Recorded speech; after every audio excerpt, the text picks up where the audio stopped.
Assalamualaikum warahmatullahi wabarakatuh. Hamdan wa syukran lillah, salatan wa salaman ala sayyidina Muhammad ibni Abdullah wa ala alihi wa sahbihi wa mawalah. La hawla wa la quwwata illa billah, amma ba'd.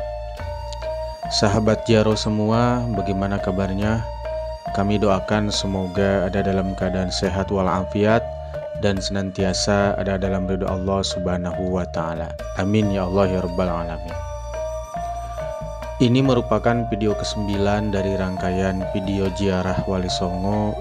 Setelah sebelumnya pada video pertama kita ziarah ke makam Sunan Gunung Jati di Cirebon. Video kedua kita ziarah ke makom Syekh Sapuro Pekalongan. Video ketiga kita ziarah ke makom Sunan Kalijaga di Kota Demak.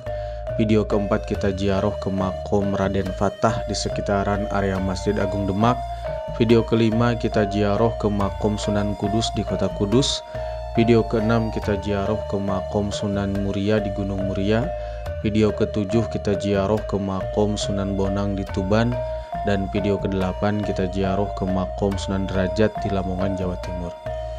Nah, untuk video ke-9 ini tim akan melanjutkan misi menuntaskan ziarah Wali Songo, yakni dengan tujuan selanjutnya mengunjungi makom Raden Faku atau biasa dikenal dengan sebutan Sunan Giri, yang makomnya berada di Jalan Sunan Giri, Pedukuhan Kebomas, Kabupaten Gresik, Jawa Timur.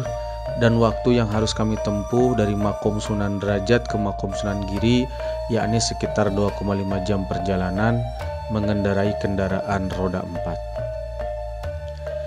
Sunan Giri merupakan salah satu wali Songo yang namanya hingga kini masih populer di tengah masyarakat sebagai tokoh penyebar agama Islam. Bukan hanya Pulau Jawa, tapi dakwah Sunan Giri sampai ke Kalimantan, Lombok, Sulawesi, hingga Papua. Hal inilah yang membuat nama Sunan Giri bukan hanya tenar di Pulau Jawa. Sunan Giri memiliki semangat yang tinggi dalam berdakwah menyebarkan agama Islam. Hasilnya banyak yang tertarik mempelajari Islam dan memeluknya dengan mengucapkan 2 kalimat syahadat. Sunan Giri adalah putra dari Syekh Maulana Ishak dan Dewi Sekardadu. Lahir di Blambangan pada tahun 1442 Masehi. Sunan Giri kecil dipanggil dengan nama Raden Paku atau Joko Samudro. Wali Songo satu ini punya banyak julukan. Selain Raden Paku atau Joko Samudro, Sunan Giri juga punya julukan Raden Ainul Yakin yang diberikan oleh Sunan Ampel. Ia juga punya gelar Prabu Satmoto saat memerintah kerajaan Giri Kedaton pada tahun 1487 sampai 1506 Masehi. Melihat silsilah dari ibu, Sunan Giri adalah keturunan dari kerajaan Blambangan, cucu Menak Sembuyu. Dalam salah satu sumber menyebutkan jika pernikahan Maulana Ishak dengan Dewi Sekardadu banyak pihak yang tidak menyukainya. Maka saat Sunan Giri lahir, para patih memasukkan Raden Paku ke dalam peti kayu, kemudian dihanyutkan ke laut, yakni Selat Bali. Jadi Sunan Giri adalah keturunan raja yang diasingkan. Peti kayu berisi Sunan Giri tersebut akhirnya ditemukan oleh awak kapal bernama Sobir dan Sabar. Lalu Sunan Giri dibawa ke Gresik dan diadopsi oleh saudagar perempuan pemilik kapal tersebut, yaitu Nyai Gede Pinatih.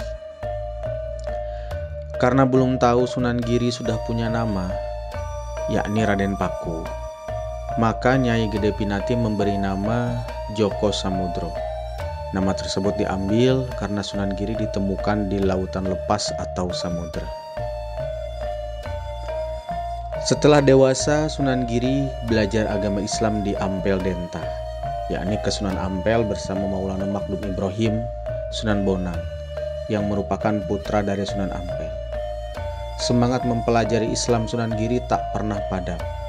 Selama belajar di Ampel Denta, Sunan Giri mendapat pengetahuan baru tentang Islam. Kegigihannya mendalami agama Islam akhirnya berbuah hasil. Ia dan Sunan Bonang akhirnya menjadi seorang wali yang turut menyebarkan agama Islam. Sunan Giri mendapat nama baru lagi saat belajar di Ampel Denta, yakni Raden Ainul Yakin. Nama tersebut diberikan langsung oleh Sunan Ampel Bertahun-tahun mendalami Islam di Ampel Denta, akhirnya Sunan Ampel mengetahui jika Joko Samudro merupakan anak dari Maulana Ishaq. Sunan Giri pun bertemu dengan ayahnya Maulana Ishaq. Barulah dia mengetahui asal-usulnya, termasuk alasan dimasukkan ke dalam peti kayu dan dihanyutkan ke laut. Sunan Giri menikah dengan putri Sunan Ampel bernama Dewi Murtasiyah. Kemudian keduanya bermukim di Giri dan mendirikan pondok pesantren sebagai pusat pendidikan agama Islam dan pemerintahan. Pesantren Giri terkenal sebagai salah satu pusat penyebaran agama Islam di Jawa. Pengaruh pesantren ini sampai ke Madura, Lombok, Kalimantan, Sulawesi, dan Maluku, bahkan hingga Papua. Pengaruh pesantren Giri terus berkembang hingga akhirnya menjadi kerajaan bernama Giri Kedaton. Sunan Giri kemudian mendapat gelar baru, yakni Prabu Satmata. Berdasarkan Babad Gresik, bangunan di Giri Kedaton bertingkat 7 atau tunda pintu. Hal ini ditandai dengan sengkala yang menunjukkan angka tahun 1408 Saka atau 1486 Masehi. Giri Kedaton menguasai wilayah Gresik dan sekitarnya selama beberapa generasi. Kerajaan ini akhirnya ditumbangkan oleh Sultan Agung. Setiap wali songo dalam melakukan dakwahnya mempunyai cara atau strategi yang berbeda-beda. Sunan Giri dikenal sebagai wali yang berdakwah lewat permainan anak-anak. Bahkan Sunan Giri juga menciptakan permainan seperti jamuran, jelungan, hingga cublak-cublak suweng.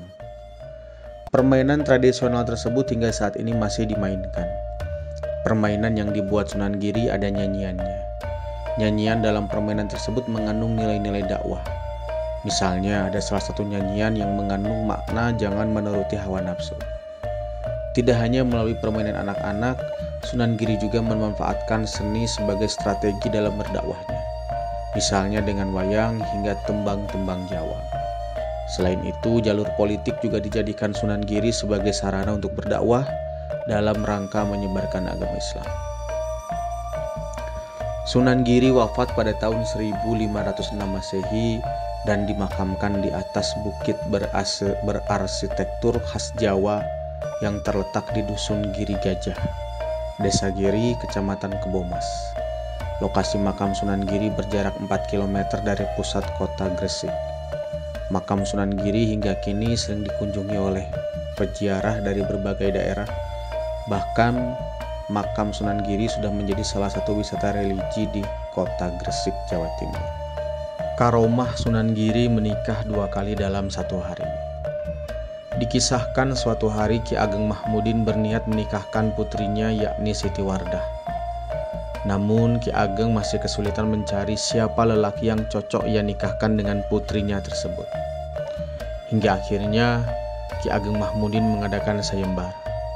Namun uniknya, sayembara tersebut tidak diumumkan kepada khalayak ramai, melainkan hanya diucapkan dalam hati saja. Untuk mencari siapa gerangan jodoh putrinya, Ki Ageng menghanyutkan buah delima di bantaran Kalimas. Jadi barang siapa yang menemukan buah delima tersebut, jika laki-laki maka akan diambil sebagai menantu dan dinikahkan dengan Siti Wardah. Begitulah kira-kira nazar Ki Ageng Mahmudin. Kebetulan di bagian hilir Kalimas, seorang santri Sunan Ampel sedang mandi dan menemukan buah delima tersebut. Santri itu kemudian menyerahkan buah delima kepada Sunan Ampel karena sebagai santri sangat terlarang memakan buah yang tidak diketahui asal-usulnya. Hingga akhirnya Sunan Ampel pun menyimpan buah delima tersebut. Keesokan harinya, Ki Ageng Mahmudin menelusuri sungai dan dijumpai sejumlah santri Sunan Ampel sedang mandi. Ia meyakini yang menemukan buah delima itu adalah salah satu dari santri Sunan Ampel. Hingga akhirnya Ki Ageng Mahmudin menemui Sunan Ampel untuk menanyakan ihwal buah delima tersebut. Lalu Ki Ageng pun bertanya kepada Sunan Ampel, apakah ada di antara santri Sunan Ampel yang menemukan buah delima yang hanyut di sungai? Kontan saja Sunan Ampel menjawab, ada. Bahwa yang menemukan adalah Raden Paku alias Raden Ainul Yakin alias Sunan Giri. Maka Ki Ageng akhirnya menyampaikan nazarnya bahwa yang menemukan buah tersebut akan dinikahkan dengan putrinya, yakni Siti Wardah. Namun yang menjadi permasalahannya adalah Sunan Ampel pun sudah memiliki rencana menikahkan Dewi Murtasiah putrinya dengan Sunan Giri. Sontak hal ini menjadi suatu hal yang membingungkan. Namun setelah dibicarakan baik-baik, mau tidak mau, akhirnya Raden Paku harus menikah dengan dua orang wanita dalam satu hari, yakni dengan Siti Wardah putri Ki Ageng Mahmudin dan dengan Dewi Murtasiah putri Sunan Ampel. Wallahu a'lam bishawab, wallahu muwaffiq ila aqwamit thoriq. Wassalamualaikum warahmatullahi wabarakatuh.